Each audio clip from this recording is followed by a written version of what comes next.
بسم الله الرحمن الرحيم. الحمد لله رب العالمين والصلاة والسلام على سيدنا وحبيبنا محمد وعلى آله وأصحابه أجمعين. محترم سامعین و ناظرین، آج ہم انشاءاللہ 27ویں پارے کے مضامین کا خلاصہ آپ کی خدمت میں پیش کرنے جا رہے ہیں۔ 26ویں پارے کی آخری آیات میں حضرت ابراہیم علیہ السلام کی مہمان نوازی کا ذکر کیا گیا، جب فرشتے انسانی شکل میں مہمان بن کر کے آئے اور جب وہ ابراہیم علیہ السلام کے پاس آئے اور سلام کیا اور ابراہیم علیہ السلام نے سلام کا جواب دیا اور کہا یہ تو اجنبی لوگ ہیں، پھر چپ چاپ جلدی سے اپنے گھر والوں کی طرف گئے اور موٹے تازے بچڑے کا گوشت بنا کر کے لائے اور ان کے پاس بیٹھا اور کہا کہ آپ کھاتے کیوں نہیں؟ پھر دل ہی دل میں ان سے خوف زدہ ہو گئے۔ خوف زدہ اس لیے ہو گئے کہ یہ غیر کی وجہ سے شاید نہ آئے ہوں، یہ نبی ہیں، ابو الانبیاء ہیں، لیکن اس کے باوجود نہیں پتا یہ کون ہے، کس وجہ سے آئے، غیب نہیں جانتے۔ آج تو ہر کوئی غیب جاننے والا آپ نے بنایا ہوا ہے، لوگوں نے بنایا ہے، لیکن اتنے بڑے نبی ہو کر کے نہیں پتا۔ یہ واضح آیات سن کر کے بھی لوگ اپنے عقیدوں کی اصلاح نہ کریں تو افسوس کا مقام۔ پھر ان فرشتوں نے کہا کہ آپ ڈریں مت، آپ کے لیے ایک علم والے لڑکے کی بشارت اور خوشخبری ہے۔ بس ان کی بیوی آگے بڑھی، جب انہوں نے سنا تو حیرت میں آ کر کے اپنے منہ پر ہاتھ مار کر کے کہا کہ میں تو بوڑھی ہو گئی ہوں اور ساتھ مانتی ہوں، یعنی میرے بدن سے اولاد پیدا ہو ہی نہیں سکتی۔ تو انہوں نے کہا کہ ہاں، تیرا پروردگار اسی طرح کرنے والا ہے اور اس نے اسی طرح فرمایا ہے، بے شک وہ حکیم حکمت والا ہے اور علیم علم والا ہے۔ یہاں پر ہمارے لیے بھی ہے کہ مہمان نوازی ابراہیم علیہ السلام کی کیسی، جن کو جانتے نہیں ان کے لیے بہترین قسم کا کھانا، بھنا ہوا گوشت موٹے تازے بچڑے کا لے کر کے آئے۔ آج ہم مہمان نوازی کرنے سے کتراتے ہیں، کہیں کو مہمان آ گیا تو چائے پلانے کے لیے ہم سوچتے ہیں چائے پلا دیں یا پانی پر گزارا ہو جائے۔ جب بچے کو بات دے دی بیٹا کیا نا ذرا چائے بناؤ، مہمان کا نہیں میں نے پینا نہ پی کیا، چاہے وہ جھوٹی بول رہا ہوں، ہم بھی نہیں پلانا چاہتے اور وہ بھی جھوٹ بول رہے ہیں۔ یعنی آپ بغیر کچھ کہے پتہ ہی نہ چلے جو چیز میسر ہے اس کے سامنے بہتر سے بہتر حاضر کرے، اور یہ اجر ہے اور یہ اللہ کی رحمت ہے، عزت میں اضافے کا سبب ہے۔ تو آج ہماری محبتیں جو آپس میں نہیں ہیں، اس کا ایک سبب یہ بھی ہے کہ ہم بغیر کسی مطلب کے نہ کسی کا کھانا کرتے ہیں، نہ کسی کی دعوت کرتے ہیں، نہ کسی کو افطاری کو بلاتے ہیں، نہ سحری کو بلاتے ہیں، نہ چائے پانی کو بلاتے ہیں، نہ ہی ہم سے خدمت کسی کرنا چاہتے ہیں کہ 10 روپے ڈالی جائیں۔ اور ادھر ابراہیم علیہ السلام کا طریقہ دیکھیں، جن کو جانتے ہی نہیں، اور اگر پتہ ہوتا کہ فرشتے ہمیں کھانا نہیں تو بچڑا ذبح کرتے، بھونتے۔ تو ہمیں سوچنا چاہیے کہ یہ مہمان نوازی کا اتنا فائدہ اور یہ دلوں کو قریب کرنے والی چیز ہے۔ آئے دن آپ کسی نہ کسی نمازی کی جاننے والے دعوت کریں، چائے پانی کو بلائیں، 10 منٹ بیٹھیں، 10 منٹ دے دلوں کو قریب کریں۔ یہ چیز باقی بچی ہے ہمارے جانے کے بعد انہی آپ کے جاننے والوں نے جن کے ساتھ آپ نے ایسے معاملات کیے، جب یاد آئے گی تو انہوں نے آپ کے لیے دعائیں کرنی۔ یہ ہمیں اپنانا چاہیے یہ طریقہ۔ اس کے بعد قوم لوط، قوم عاد، فرعون اور قوم ثمود اور قوم نوح کی تباہی ذکر کی گئی جو پہلے بھی کئی مقامات پر ذکر ہے۔ اس کے بعد فرمایا کہ ہم نے آسمان کو اپنے ہاتھوں سے بنایا اور ہم اسے کشادہ اور وسیع کرنے والے ہیں۔ آج سائنس اور سائنسدان کہتے ہیں کہ کائنات وسیع ہو رہی ہے، پھیل رہی ہے، کہ کوئی شخص کائنات کے کنارے پر پہنچتا ہے اور جاننا چاہتا ہے کہ کہاں ہے میں کہاں پہنچا ہوں، تو وہ اس کنارے پر پہنچ نہیں سکتا۔ جب آگے جاتا ہے تو کنارہ لگتا ہے جیسے سینکڑوں میل اور دور جا چکا ہے۔ آج جہازوں کے جدید ترین اور تیز ترین سفر کر کے بھی کائنات کے کسی کنارے اور اختتام تک کوئی نہیں پہنچ سکا، جس سے قرآن کی آیت آج بھی ثابت ہو رہی ہے کہ کائنات پھیل رہی ہے، بڑی ہو رہی، وسیع ہو رہی ہے۔ کیا کوئی ہے ایسی تخلیق کرنے والا، ایسا پیدا کرنے والا؟ تو پھر کیوں اسے اللہ کو چھوڑ کر کے اور کی عبادت کر کے اللہ کے ساتھ شریک ٹھہراتے؟ کیا ایسی کائنات میں اور بنانے والا ہے؟ اللہ کے سوالیہ انداز میں پوچھ رہے ہیں، اور اللہ کے ساتھ کسی اور کو معبود نہ بناؤ، بے شک میں تمہیں اس کی طرف سے کھلا ڈرانے والا ہوں۔ اور پھر آپ صلی اللہ علیہ وسلم کو نعوذ باللہ جادوگر اور دیوانہ کہا گیا، اور جرم کیا تھا؟ دعوت توحید۔ جرم کیا تھا؟ لوگوں کو شرک سے روکنا، اور یہ ایسی دعوت ہے جو مشرکوں کو کبھی ہضم نہیں ہوتی، اور توحید سن کر کے جس کے دل میں گڑبڑ ہو وہ سمجھ لیں کہ ان کی توحید میں نقص ہے، خرابی ہے۔ ایمان والوں کو نصیحت کرنا فائدہ دیتی ہے، پھر نصیحت کرتے رہیں، سمجھاتے رہیں۔ یقیناً ایمان والوں کو نصیحت فائدہ دیتی ہے۔ یہ درس، یہ دروس، یہ بات و نصیحت، یہ خلاصہ، یہ ایمان والوں کو فائدہ دیتا ہے۔ کیا آپ کو بھی فائدہ دیتا ہے کہ آپ صبح شام دروس سنتے ہیں، آپ کا بھی ایمان بڑھ جاتا ہے، آپ بھی اپنے اندر کمیاں کوتاہیاں دور کرتے ہیں؟ اگر ایسا ہے تو آپ ایمان والے ہیں۔ اگر آپ کے اندر یہ درس دروس سنتے تو تبدیلی نہیں آتی، تو پھر ہمیں سوچنا ہوگا کہ ہمارے اندر ایمان ہے یا کیا سلسلہ ہے۔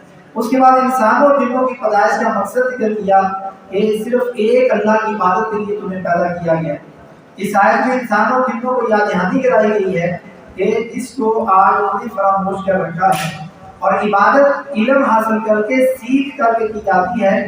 دیکھا دیکھی عبادات کرنا یہ عیسائیوں کا طریقہ ہے، مگر آج کا مسلمان بھی علم حاصل کیے بغیر عبادتیں اور تسبیحیں اور نفل و نوافل اور جب بھی چاہے کوئی عبادت کرنا شروع کر دیتا ہے۔ پہلے اس عبادت کو سیکھیں، قرآن و حدیث میں وہ ہے بھی کہ نہیں تو آپ کرنے جا رہے ہیں، پھر اس کو کریں۔ یہ نہ ہو کہ آپ کی یہ عبادت کرنا، یہ محنت کرنا فائدہ مند نہ ہو، بلکہ وہ بدعت کی شکل اختیار کر کے آپ کے گناہ نہ بن جائے۔ تو پہلے سیکھیں پھر عمل کریں۔ اور یہاں پر سورہ طور شروع ہو رہی ہے جس میں والدین کا نیک ہونا، آپ والدین ہیں تو اپنے آپ کو نیک بنائیں۔ اس کا فائدہ کیا ہوگا؟ اہل ایمان کو جنت میں ان کی اولاد سے ملا دیا جائے، اور وہ بھی جنت میں اس کے ساتھ ہوں گے، اور والدین کے درجے بلند ہوں گے۔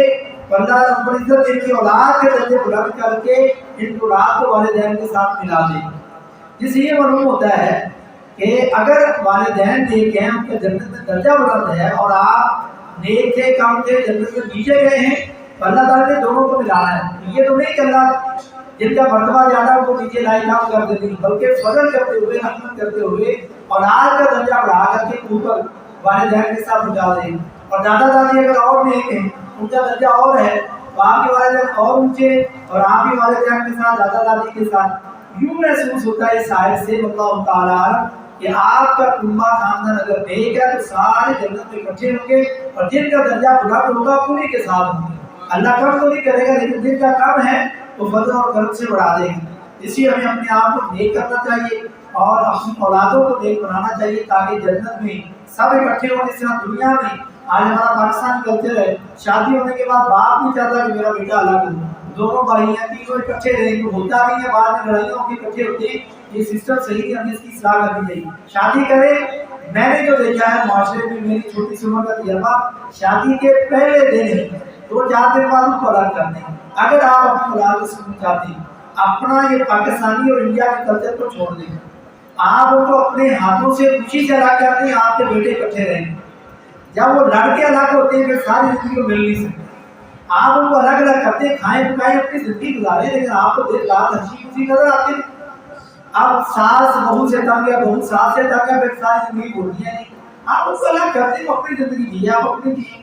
ہاں ساس آپ بری ہیں، آپ برے ہیں، چاہتے ہیں کہ خدمت کریں، ان کو الگ کر کے بھی خدمت تو آپ نہیں کر سکتے، بلکہ بہتر کر سکتے ہیں۔ اگر آپ نہیں ہیں تو ایسے کئی میں اپنے خاندان میں اور معاشرے میں گاؤں میں چیزیں دیکھ چکا ہوں، بھائی ایسے الگ ہوئے ہیں، آپ بولنے چلنے سے ملے، آپ تو خدمت کروانا چاہتے ہیں یا وہ دیکھنا بھی نہیں چاہتے۔ تو ایسے معاملات عقل سے طے کریں کہ تاکہ وہ آپس میں ایک دوسرے کے ساتھ جڑے رہیں۔ یعنی ایک والد دنیا میں چاہتا ہے کہ میری اولاد سب اکٹھی ہو، تو جنت میں بھی چاہے گا، تو جنت میں چاہتے ہیں کہ آپ کی اولاد اکٹھی ہو تو ان کو نیک بنائیں، تاکہ جنت میں خود بھی نیک بنے، تاکہ جنت میں سب اکٹھے ہوں۔ اللہ تعالیٰ ہم سب کو اپنے والدین کے ساتھ، اپنی اولادوں کے ساتھ جنت میں اعلیٰ سے اعلیٰ مقام کے ساتھ اکٹھا فرمائے، آمین۔ اللہ نے اپنی وحدانیت کا مختلف انداز سے اعلان کیا کہ یہ بغیر کسی پیدا کرنے والے کے خود پیدا نہیں ہوئے، یا یہ خود پیدا کرنے والا ہے، واقعی بھی ایک ذات ہے جس نے آسمان و زمین کو پیدا کیا ہے۔ کیا ان کے پاس تیرے رب کے خزانے ہیں، یا یہ ان خزانوں کے دروگے اور نگہبان ہیں؟ کیا ان کے پاس علم غیب ہے جسے لکھ لیتے ہیں؟ کیا اللہ کے سوا کوئی اور معبود ہے؟ کیا کوئی اور عبادت کے لائق ہے؟ ہرگز نہیں، اللہ تعالیٰ کو شرک سے پاک ہے۔ اللہ نے سوالیہ انداز میں جوڑنے کے لیے سوال کیے ہیں سارے، کہ جب کوئی اور ان سارے چیزوں میں شریک نہیں ہے تو پھر تم میرے ساتھ اور کو کیوں شریک کرتے ہو؟ میری مدد کرنے کے لیے، آسمان زمین بنانے کے لیے کسی کی میں نے مدد نہیں کی، مجھے ضرورت نہیں، پھر جب تمہیں مدد کی ضرورت پڑتی تم ان کے پاس کیوں جاتے ہو، میرے پاس کیوں جاتے ہو، یا میرے ساتھ کسی اور کو کیوں پکارتے ہو؟ اور پھر سورۃ النجم شروع ہوتی ہے، یہاں ہمارے نبی صلی اللہ علیہ وسلم کا وہ اعلیٰ مقام ذکر کیا گیا کہ ہمارا نبی وہ نبی ہے جو اپنی مرضی سے نہیں بولتا، کلام نہیں فرماتا جب تک وحی نہ آ جائے، یعنی جب تک اللہ نے کہی آپ کے لیے بولنا ہے تب تک آپ بولتے نہیں، یعنی آپ جب بھی بولتے ہیں وہی کے لیے بولتے ہیں اور وہی غلط نہیں ہو سکتی۔ کیا یہ خصوصیت کسی اور کے اندر ہے؟ نہ کسی صحابی کے اندر ہے، نہ کسی امام کے اندر ہے، نہ کسی مفتی کے اندر ہے، نہ کسی قاری کے اندر ہے، نہ کسی مولوی کے اندر ہے، کسی کے اندر نہیں۔ یہ صرف نبی کا مقام ہے، وہ اللہ کی وحی کے ساتھ بولتے ہیں اور ان کی بات غلط نہیں ہو سکتی۔ جب یہ خصوصیت کسی اور کے اندر ہے، اگر تم سمجھتے ہو تو سچے ہو تو کوئی دلیل لاؤ، یا پھر صرف اور صرف اسی کی بات مانو، یا ہر بات جو وحی سے ثابت ہے اسی کو مانو۔ کیا کوئی صحابی، کوئی امام، کوئی ولی، کوئی اور اس خصوصیت کا حامل ہے؟ نہیں، تو پھر اپنی اصلاح کرو اور اپنے اماموں کو نبی کا درجہ نہ دو۔ مولانا حالی نے اپنی مسدس کے اندر بڑے خوبصورت کے اشعار کہے، ان میں ایک یہ ہے کہ نبی کو چاہیں خدا کر دکھائیں، اماموں کا رتبہ نبی سے بڑھائیں، مزاروں پہ دن رات نظریں چڑھائیں، شہیدوں سے جا جا کے مانگے دعائیں، نہ توحید میں کچھ خلل آئے، نہ اسلام بگڑے نہ ایمان جائے۔ یعنی یہی کام ہندو کرتے ہیں تو وہ ہندو ہیں، یہی کام مسلمان کر رہے ہیں اور آپ کافر میں بھی آپ کے مسلمان، کام دونوں کا ایک ہے۔ یہی کام کر کے ہندو کافر ہے، یہی کام کلمہ پڑھنے والا پڑھ کے مسلمان کا مسلمان کیسے مسلمان ہو سکتا ہے؟ یہ کام شرکیہ کام کرنے سے آپ مسلمان نہیں رہتے۔ یہ مولانا حالی نے اپنی کتاب اور اس کے اندر مسدس حالی کے اندر کے اشعار ذکر کیے، بڑے پیارے جو پڑھنے چاہیے، اور ان آیات کی تشریح کہہ سکتے ہیں اشعار، اور اپنی فیض اپنی مرضی سے کوئی بات نبی نہیں کرتے، یعنی ان کی بات تو صرف اور صرف وہی ہے جو اتاری جاتی ہے۔ پھر معراج کا واقعہ ذکر کیا اور فرمایا کہ جبریل علیہ السلام کو اس کی اصلی شکل میں نبی صلی اللہ علیہ وسلم نے آج بھی دیکھا، جو زندگی میں 2 بار آپ نے اصلی شکل میں دیکھا، اور جبریل کے 600 پر تھے، اور جبریل علیہ السلام کا وجود کتنا بڑا تھا؟ زمین آسمان کے درمیان جتنا خلا ہے اس سے بھرا ہوا ہے۔ یہ ایک فرشتہ ہے اتنا بڑا ہے، باقی فرشتے جن کا پتہ ہی نہیں وہ کتنے ہیں اور کتنے بڑے اللہ ہی جانتا ہے۔ یعنی خانہ کعبہ کے اوپر ایک اور خانہ کعبہ ہے جس کو بیت معمور کہتے ہیں، جو سورہ طور کے اندر ذکر ہے، 7 آسمانوں کے اوپر اس کا طواف فرشتے کرتے ہیں، اور روایت میں آتا ہے کہ جو ایک بار طواف کر لیتا ہے پھر 70 ساری زندگی ڈیلی 70,000 فرشتے طواف کرتے ہیں، ساری زندگی پھر دوبارہ فرشتوں کی باری کی، یعنی ڈیلی 70,000 کا اندازہ لگائیں کتنے فرشتے ہوں گے، کتنی بڑی اللہ کی مخلوق، اس کے باوجود اللہ نے مجھے اور آپ کو پیدا کیا، اور ہم جس کام کے لیے پیدا کیا جو ابھی ہم نے سنا عبادت کے لیے، اور کتنی کر رہے ہیں، اور مجھے اور آپ کو اندازہ کرنا چاہیے۔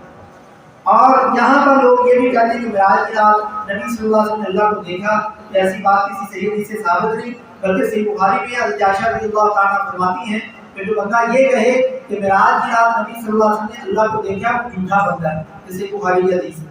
اس دنیا میں دنیاوی آنکھ میں کوئی اللہ کو دیکھ سکتا ہی نہیں، یہ جنت پہ جا کر کے جنتی اور مومن لوگ اللہ کا دیدار کریں گے اپنے اعمال کے لحاظ سے۔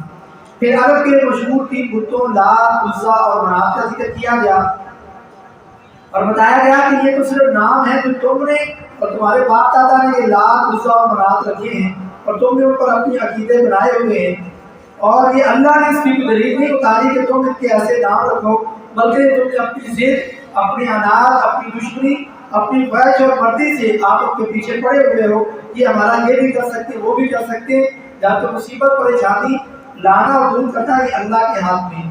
جیسے آج کل درباروں بڑیوں کے نام خود رکھے جاتے ہیں، یہ داتا صاحب ہے، نعوذ باللہ، یہ غریب نواز ہے، یہ گھر شکر ہے، یہ دستگیر ہے، یہ فلانا ہے، اللہ ہمارے یہ نام جتنے بھی تم نے رکھے یہ تم نے خود رکھے ہیں، ہم نے اس کی دلیل نہیں اتاری کہ ان کے یہ نام رکھ کر ان کو یہ رتبہ دو، تم نے تمہارے باپ دادا نے دیے، جب تم نے دیے تو کیسے صحیح ہو سکتے ہیں؟ اور بہت سے فرشتے آسمانوں میں ہیں جن کی سفارش کچھ بھی فائدہ نہیں دے سکتی مگر جس کو اللہ تعالیٰ اپنی مرضی سے، خوشی سے، جس کے لیے چاہے اجازت دے دے، لیکن کسی مشرک کی نہ اپنی مدد نہ اپنی سفارش کر سکے گا، نہ اس کی اجازت ہوگی۔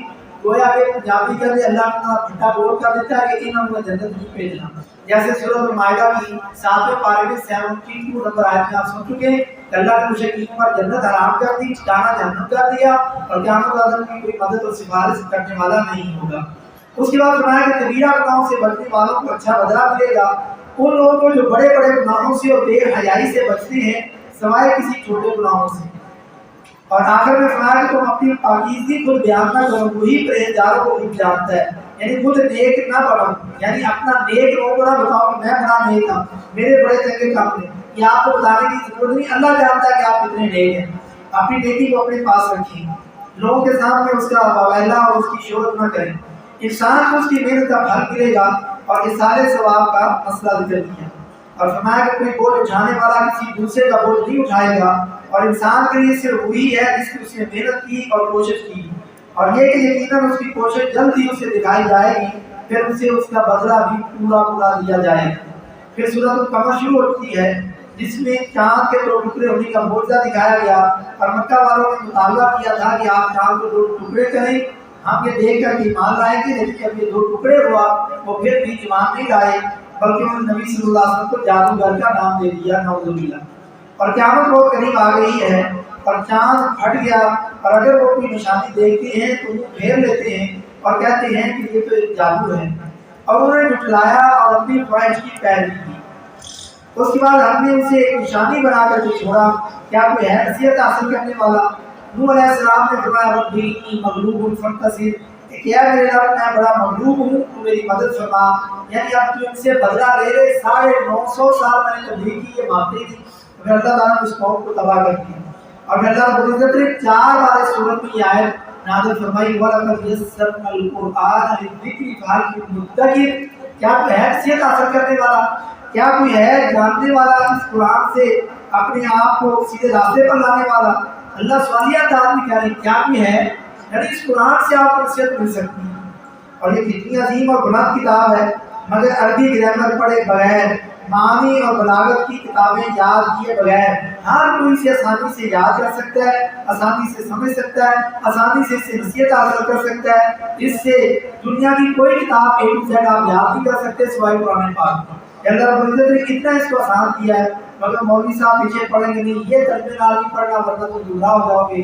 یہ تو مولویوں کے لیے اترا ہے، آپ کے لیے نہیں. اللہ سے ڈر جائیں. 40 سال 50 سال ان کی عمر ہوگی، قرآن سے آپ لوگوں نے ان کو قرآن سے دور رکھا. اب اگر وہ پڑھنا شروع ہو گئے ہیں ان کو پڑھنے دیں، اپنے اللہ کے بارے میں ان کو اللہ کی پہچان حاصل کرنے دیں. اور یہ ترجمے سے پڑھ کے پھر غور کرنا ہے، غور کر کے سوچنا ہے کہ اللہ نے مجھے کیا کہا ہے، میں کیا اس پر عمل کر رہا ہوں. صرف ترجمہ نہیں، یہ تو سمجھنے کے لیے. ترجمہ پڑھنے کے بعد ادھر سوچنا ہے، غور کرنا ہے کہ ایک گھنٹے ایک آیت پر آپ کے پوچھے کہ اللہ نے کیا کہا ہے، مجھے کیا سمجھ لگی، مفسرین نے کیا بتایا ہے. یہ کرنے کے بعد اس کو اپنے اوپر چیک کرنا ہے کہ میں اس پر عمل کر رہا ہوں، پورا اتر رہا ہوں یا نہیں. تو یہ کئی اسٹیپ ہے اس کے. تو اللہ رب العزت ہمیں قرآن کے ساتھ جڑنے کے اور محبت عطا فرمائے. پھر سورۃ الرحمن شروع ہوتی ہے تو خدا وہ ہے جو نہایت مہربان ہے، اس سے قرآن سکھایا، اس کی تعلیم دی، اس نے انسان کو پیدا کیا، اس نے انسان کو بولنا سکھایا. اس آیت میں دیکھیں ہمیں قرآن سکھایا کہ ہم تو سیکھتے نہیں، ہمیں تو پتہ ہی نہیں، ہمارے پاس تو ٹائم ہی نہیں. اللہ کہہ رہا ہے میں نے سکھایا، ہم کہتے ہیں ہم نے نہیں سیکھا. اور دونوں مشرقوں اور دونوں مغربوں کا رب ہے. مغرب ایک ہے یا 2 ہیں؟ ہم کہتے ہیں ایک مشرق ایک مغرب. قرآن کہہ رہا ہے 2 مشرق اور 2 مغرب، یعنی سردی کا ایک مشرق اور ایک گرمی کا مشرق. ایسے ہی مغرب اور بھی ہیں. اور سورہ نوح کی 40 اور صافات کی 5 نمبر آیت میں مشرقوں اور مغربوں کا رب ہے. یعنی روز مشرق نکلتا ہے، اس کو الگ الگ تشبیہ دی گئی. روز سورج ڈوبتا ہے، اس کو الگ الگ ڈوبنے کا مغرب کہا گیا. اور یہ بھی ہے کہ کہیں ابھی دن ہے اور ہمارے پاس رات ہے، ہمارے پاس دن ہے تو کہیں رات ہے. یعنی ادھر سورج نکل رہا ہے، ادھر ڈوب رہا ہے، تیسری جگہ پر نکل رہا ہے، چوتھی جگہ پر ڈوب رہا ہے. اللہ تعالیٰ کا سسٹم. اس سے کئی مغرب ہیں، کئی مشرق ہیں. اللہ رب العزت نے اپنی یہ نشانی بھی ہمیں بتائی. اللہ رب العزت کے کا بھی رب ہے. پھر اس نے 2 دریا جاری کیے جو ایک دوسرے سے لگتا تو ہے ملے ہوئے، لیکن ان کا پانی مکس نہیں ہوتا. مرج البحرین یلتقیان، وہ ملتے ہیں لیکن ان کا پانی ایک دوسرے کے اندر نہیں جاتا. ایک گھوڑا پانی ہے، ایک میٹھا ہے، ایک کا کلر اور ہے، ایک کا اور ہے. لگتا ہے پانی ملا ہوا لیکن دونوں پانی مکس نہیں ہوتے. یوٹیوب وغیرہ پر آپ نے دیکھا ہوگا یا سمندر کسی ایسی جگہ پر آپ گئے، یہ کون ہے جو دونوں پانیوں کو مکس نہیں ہونے دیتا؟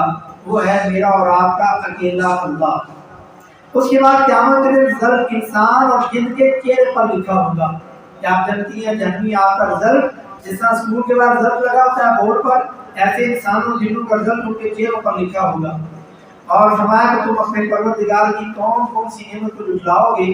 گناہ گار اپنے چہروں سے پہچان لیے جائیں گے اور پیشانی کے بالوں اور پاؤں سے پکڑ لیے جائیں گے، ادھر سے پکڑا جائے گا اور پاؤں سے بھی اوپر نیچے سے انسان کو جکڑ لیا جائے گا، والعیاذ باللہ۔ اور ہر جاندار نے مرنا ہے سوائے اللہ تعالیٰ کی، اللہ کے علاوہ کوئی بھی وہ مرے بغیر اس کا گزارا نہیں، سب نے اس دنیا سے چلے جانا ہے، موت کا ذائقہ چکھنا ہے، وہ نبی ہو، وہ ولی ہو، وہ بڑا ہے چھوٹا ہے، اللہ کے علاوہ ہر کسی کو موت کا ذائقہ چکھنا ہے۔ اس کے بعد انسانوں اور جنوں کو چیلنج، اگر تمہارے اندر آسمانوں اور زمین کے کناروں سے باہر نکل جانے کی طاقت ہے تو نکل جاؤ، یعنی جب تم زمین و آسمان سے باہر نہیں نکل سکتے تو میری زمین کے اوپر اور میری آسمان کی چھت کے نیچے کیوں گناہ کرتے؟ گناہ کرنے تو میری زمین سے نکل جاؤ، جب میری زمین سے نکل نہیں سکتے تو پھر انسان بن جاؤ، پھر جو ہم نے تمہیں بنایا وہ بن جاؤ اور گناہ نہ کرو۔ اور دو جنتیں ہیں، دو باغ ہیں، تو تم اپنے پروردگار کی کون کون سی نعمت کو چٹاؤ گے؟ ان دونوں میں سے بہت سی شاخیں، بہت سی ٹہنیاں ہیں، اور وہاں شرمیلی نیچی نگاہ والی حوریں ہیں جنہیں اس سے پہلے کسی انسان اور جن نے ہاتھ تک نہیں لگایا، دیکھا نہیں، یعنی اتنی پاکیزہ ہے، وہ اپنے خامد، اپنے شوہر، اپنے ہسبینڈ کے علاوہ کسی پر نظر اس کی نہیں پڑی، اور وہ حوریں یاقوت اور مرجان کے موتیوں سے بنی ہوگی۔ اور ان دو جنتوں کے علاوہ اور بھی دو جنتیں اور دو باغ ہیں، اور آخر میں پھر فرمایا کہ وہ نیک سیرت خوبصورت عورتیں ہیں، گوری رنگت کی حوریں جنتی خیموں میں رہنے والیاں ہیں۔ یہ سورۃ الرحمن مکمل ہوتی ہے اور سورۃ الواقعہ شروع ہوتی ہے۔ سورۃ الواقعہ کو مغرب کے بعد لوگ ریزہ کے لیے پڑھتے ہیں، یہ کسی صحیح حدیث سے ثابت نہیں ہے، اور اس میں قیامت کا ذکر کیا گیا، اور اس سے لوگوں کے تین قسم کے گروہ ہوں گے، دائیں ہاتھ والے کیا خوب دائیں ہاتھ والے ہوں گے، عزت والے ہوں گے، اور بائیں ہاتھ والے کیا ہی حال برا ہوگا بائیں ہاتھ والوں کا، اور جو پہل کرنے والے ہیں وہی آگے بڑھنے والے ہیں۔ اس کے بعد لال اور یاقوت وغیرہ سے جڑے ہوئے تختوں پر آمنے سامنے تکیے لگائے ہوئے بیٹھے ہوں گے، میاں بیوی اپنے پوروں کے ساتھ، بیویوں کے ساتھ، خوب جوان ایک ہی حالت میں رہنے والے، ان کے آس پاس غلام ہوں گے، نوکر ہوں گے، یعنی آپ نورے اور آفتابے اور صاف شفاف شراب کے گلاس لے کر کے تمہارے آگے پیچھے وہ چکر لگا رہے ہوں گے، جس طرح ہوٹل میں ویٹر آپ کے آگے پیچھے ہوتا ہے کہ آپ کو کسی چیز کی ضرورت تو نہیں، یہ جنت میں آپ کے لیے لوگ ہوں گے۔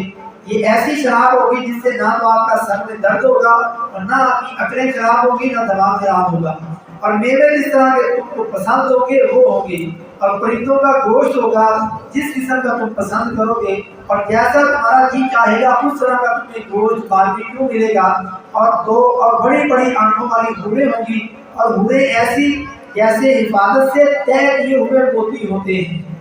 اور دائیں ہاتھ والوں کے لیے ان کے کیا کہنے، دائیں ہاتھ والے کیا ہی عیش و عشرت میں ہوں گے، ہم نے ان حوروں کو پیدا کیا اور ان کو کنواریاں بنایا، یعنی بیوہ اور متعلقہ نہیں ہوگی، اور شوہروں کے لیے پیاریاں اور ہم عمر بنایا، یعنی دائیں ہاتھ والوں کے لیے یہ انعامات ذکر کیے۔ پھر بائیں ہاتھ والے افسوس، بائیں ہاتھ والے کیا ہی عذاب میں ہوں گے، یعنی دوزخ کی لپیٹ اور کھولتے ہوئے ابلتے ہوئے پانی میں ہوں گے۔ یہ لوگ عظیم گناہوں پر اڑے اور اٹکے ہوئے ہوں گے اور اپنے گناہوں پر مصر رہتے ہوں گے۔ کیا اس انسان کو تم پیدا کرتے ہو یا ہم پیدا کرنے والے ہیں؟ کیا اسے تم اگاتے ہو زمین سے یا ہم اگانے والے ہیں؟ کیا اس درخت کو تم نے پیدا کیا ہے یا ہم پیدا کرنے والے ہیں؟ کہ اللہ تعالیٰ سوالیہ انداز میں سمجھانے والا ہے کہ جس نے پیدا کیا تو عبادت بھی اسی کی کرو۔ اور آخر میں موت اور نزا کے عالم کی کیفیت کا بیان کہ جب روح گلے تک آ پہنچے گی اور تم اس وقت کی حالت کو دیکھتے ہوتے ہو، کسی مرنے والے کے پاس جب ہوتے ہو، ہم اس مرنے والے کے پاس تم سے بھی زیادہ قریب اور نزدیک ہوتے ہیں لیکن تم کو نظر نہیں آتے، بس اگر تم کسی کے بس میں ہیں تو ذرا اس کی روح کو واپس لوٹا کر کے دکھاؤ۔ آج کسی ڈاکٹر، کسی حکیم کا، کسی پیر اور ولی نبی کا کوئی نسخہ کام نہیں آئے گا۔ اور آگے آخری صورت اس پارے کی صورت الحدید، جس کے شروع میں فرمایا کون ہے جو اللہ کو اچھی طرح قرض دے اور پھر اللہ تعالیٰ اس کے لیے بڑھاتا چلا جائے اور اس کے لیے پسندیدہ اجر ثابت ہو جائے۔ مطلب صدقہ و خیرات کرنا ہے، یہ مال اللہ کا ہی دیا ہوا ہے، اس کے باوجود اس کو قرض قرار دینا اللہ کا فضل اور احسان ہے۔ اسے خرچ کرنے پر ویسے اجر بھی دے گا جیسے تم قرض کسی سے لیتے ہو واپس کرتے ہو، جب تمہیں ضرورت ہوتی ہے اللہ تمہیں اجر بھی دے گا اور یہ واپس بھی کرے گا۔ اور دل کی نرمی اور سختی کی وجوہات کا بیان کیا کہ کیا اب تک وہ وقت ایمان والوں کے نہیں آیا کہ ان کے دل ذکر الہی سے ڈر جائیں اور جو حق اتر چکا ہے اسے سن کے ڈر جائیں، کہ ہم قرآن پڑھیں، سنیں، یہ درس سنیں اور یہ سن کر کے ہمارے دل ڈر جائیں، کیا ابھی تک وقت نہیں آیا؟ اور ان کی طرح نہ ہو جائیں جنہیں ان سے پہلے کتاب دی گئی تھی، پھر جب ان پر ایک زمانہ دراز گزر گیا ان کے دل سخت ہو گئے۔ آج ہم بھی اپنے دلوں پر اندازہ لگائیں، قرآن نمازیں پڑھ کے بھی ہمارے دل اگر نرم نہیں ہو رہے، اس کا مطلب ہے قرآن سے ہم ہدایت نہیں لے پا رہے، اور دلوں کا درد تبھی ہوگا جب قرآن سے ہدایت لیں گے۔ اور اللہ کے احکامات کو پس پش نہ ڈالنا، اور اللہ اس کے رسول صلی اللہ علیہ وسلم کو چھوڑ کر کے کسی اور کے طریقے نہ اپنانا، ورنہ تمہارے دل سخت ہو جائیں گے۔ اور بے شک صدقہ دینے والے مرد اور صدقہ دینے والی عورتیں اور جو اللہ کو خلوص کے ساتھ قرض دے رہے ہیں ان کے لیے یہ بڑھایا جائے گا اور ان کے لیے پسندیدہ اجر و ثواب ہے۔ یعنی یہ 1 روپیہ دیا ہے آپ نے تو یہ 10 گنا آپ کو اللہ بڑھا کر کے 700 گنا تک اس کو بڑھائے گا، یا آپ کے اخلاص و نیت کی بنیاد پر 700 سے بھی زیادہ اللہ بڑھا دے گا ایک کے بدلے۔ اگر آپ 100 دے رہے ہیں اللہ کے راستے ایسے ملٹیپلائی کر دیں، لاکھ دے رہے ہیں تو آپ کو کتنا اس کو بڑھا کر کے دے گا یہ آپ اندازہ کر سکتے ہیں۔ اور دنیا کی زندگی کے پھر 5 مراحل بیان کیے۔ دنیا کی زندگی صرف کھیل تماشا ہے، دھوکہ ہے، یہ زینت اور خوبصورتی ہے، دکھاوا ہے، آپس میں غرور اور فخر ہے، بس مال کی زیادتی ہے کہ میرا مال اس سے زیادہ ہو جائے، میرے پاس یہ ساری سہولتیں آ جائیں، اور اولاد کی زیادتی کہ میری اولاد زیادہ ہو جائے، اور یہ پہلے فخر ہوتا تھا اور یہ فخر دین کے لیے ہونا چاہیے، لیکن آج تو لوگ فخر کرتے ہو بچوں سے بچے 2 ہی اچھے اس کے پیچھے پڑے ہوئے ہیں ولیاذ باللہ۔ اور الکفار، قرآن نے کسانوں کو کہا، کیوں کسانوں کو کہا کہ وہ بیج کو زمین میں چھپاتے ہیں، اور دین میں کفار ان کو کہا جاتا ہے جن کے دلوں میں اللہ اس کے رسول اور آخرت کا انکار چھپا ہوتا ہے۔ اور آخرت میں فرمایا کہ مغفرت اور جنت کی طرف دوڑ کر کے آؤ دوڑو اپنے رب کی طرف، مغفرت کی طرف، اور اس جنت کی طرف جس کی وسعت اور اس کی چوڑائی آسمان اور زمین کی وسعت اور چوڑائی کے برابر ہے۔ اتنی بڑی جنت ہے، یعنی لمبائی چوڑائی سے زیادہ ہوتی ہے تو لمبائی کا اندازہ کیا جا سکتا ہے۔ پھر مصیبت بھی تقدیر کا حصہ ہے، تقدیر اور وہ بھی اچھی اور بری دونوں پر ایمان لانا یہ ایمان کے 6 ارکان میں سے آخری رکن ہے۔ خوشی بھی ہے کہ انسان کو تکبر نہیں کرنا چاہیے، بڑا پن ظاہر نہیں کرنا چاہیے، بلکہ شکر کرنا چاہیے کہ اللہ نے میری تقدیر میں لکھا تو ملی، اور یہ اللہ کی طرف سے ہے، میری وجہ سے نہیں، اور کسی بابے کسی پیر فقیر کی نظر کرم کی وجہ سے نہیں ملی، بلکہ یہ اللہ کا کرم ہے۔ اور غم اور پریشانی آئے تو صبر کرنا چاہیے، بہت زیادہ غم نہیں کرنا چاہیے، اور تاکہ عقل ہی نہ کھو بیٹھے۔ غم آیا، مصیبت آئی ہے، کنٹرول کریں، اور جب ایمان ہوگا تو آپ اس کو دل کر جا کے دل کا دورہ نہیں پڑ سکتا۔ لیکن آپ کو دل کا دورہ غم اتنا ہے، آپ نے اس پر اتنا لیا، اس کا مطلب آپ کا اس بری تقدیر پر ایمان نہیں تھا۔ تو اچھی اور بری دونوں تقدیروں پر ایمان رکھنا یہ ایمان کا ایک حصہ ہے۔ اور پھر ان کو دوسری سے اپنے آپ کو کفر سے منع کیا گیا، اور ان کے ساتھ پھر رسولوں کو کھلی اور واضح دلیلیں دے کر کے بھیجا، اور ان کے ساتھ اپنی کتاب بھی بھیجی، میزان اور ترازو بھی بھیجا، لوہا بھی بھیجا، اور پھر رحمانیت یعنی اس دنیا کو ترک کر دینا، یہ اسلام کا طریقہ نہیں۔ جیسے عیسائی لوگ یعنی جنگل میں جا کر کے بیٹھ کرتے چلے کاٹتے، اس دنیا کے اندر جا کر کے لوگوں کے اندر جا کر کے ہم نیکیاں نہیں کر سکتے۔ اصل مسئلہ یہ ہے کہ عیسائیوں کا طریقہ آج ہمارے یہاں بھی لوگ یعنی وہ کرتے ہیں، چلے کاٹتے ہیں، یہ قبر میں کاٹ رہا ہے، یہ جنگل میں کاٹ رہا ہے، یہ برکے کے اندر بیٹھ کے چلا کاٹ رہا ہے، یہ طریقے مسلمانوں کے نہیں۔ ہمارا یہ کہ معاشرے کے اندر رہ کر کے آپ برائی سے بچیں، لوگوں کے ساتھ رہ کر کے آپ نے کس طرح پیش آنا یہ سمجھنا ہے۔ تو رحمانیت یعنی دنیا سے کر کے تعلق کر لینا یہ مسلمانوں کا طریقہ نہیں۔ اللہ رب العزت ہمیں سمجھنے کی اور عمل کی توفیق نصیب فرمائے۔ وما توفیقی الا باللہ۔